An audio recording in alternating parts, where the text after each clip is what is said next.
Hello mga amigo, mga amiga, gwapo, gwapa. Dito na naman ako.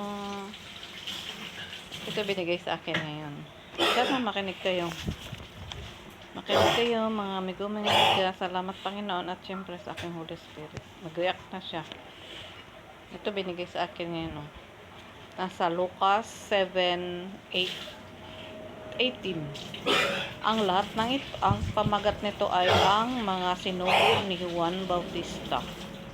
Ang lahat ng ito ay ibinalita kay Juan ng kanyang mga alagad. Tinawag ni Juan ang dalawa sa kanila at pinapunta sa Panginoon upang itanong, "Kayo po ba ang paririto o maghihintay pa kami ng iba?" Pagdating nila kay Jesus ay kanilang sinabi, "Pinaparito po kami ni Juan Bautista at ipinapatanong kung kayo ang paririto o maghihintay pa kami ng iba."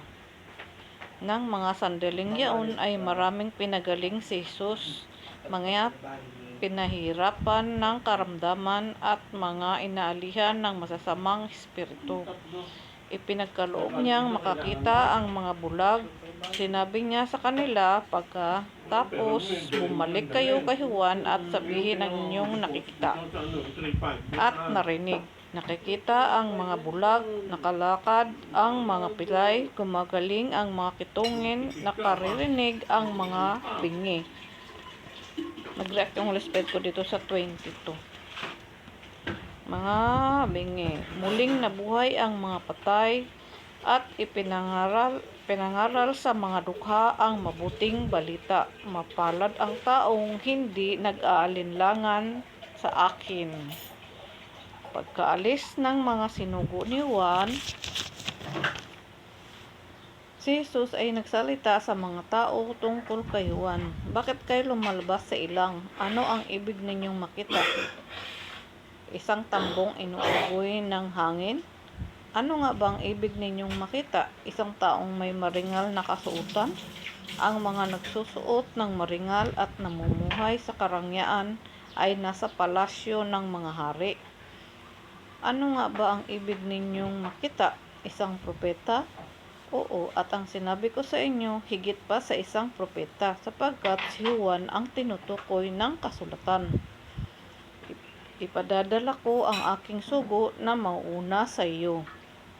Ihanda niya ang iyong daraanan. Sinasabi ko sa inyo, si Juan ang pinakadakila sa mga isinisilang, ngunit dakila kaysa kanya ang pinakaaba sa mga taong pinaghaharian ng Diyos.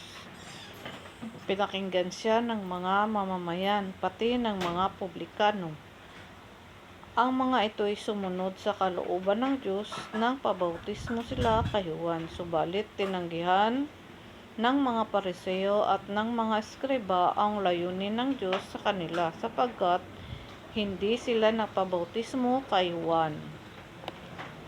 Sa ano ko nga ihambing ang mga tao ngayon, at ano ang makatutulad nila? Katulad sila ng mga batang nakaupo sa plaza at sumisigaw sa kanilang mga kalaro.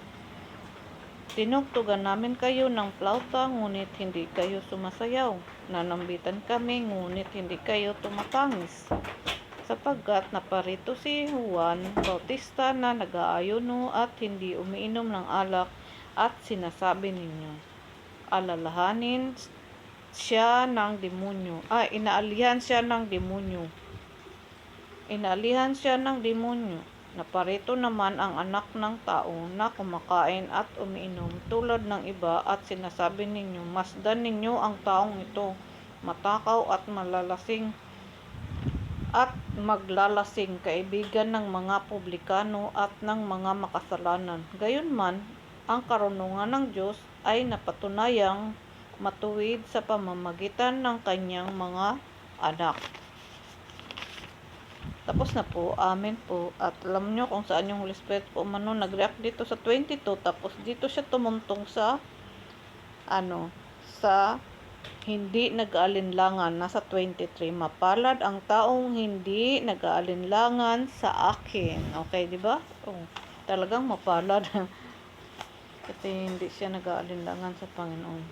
O, yun po ang binigay sa akin ngayon. Salamat po.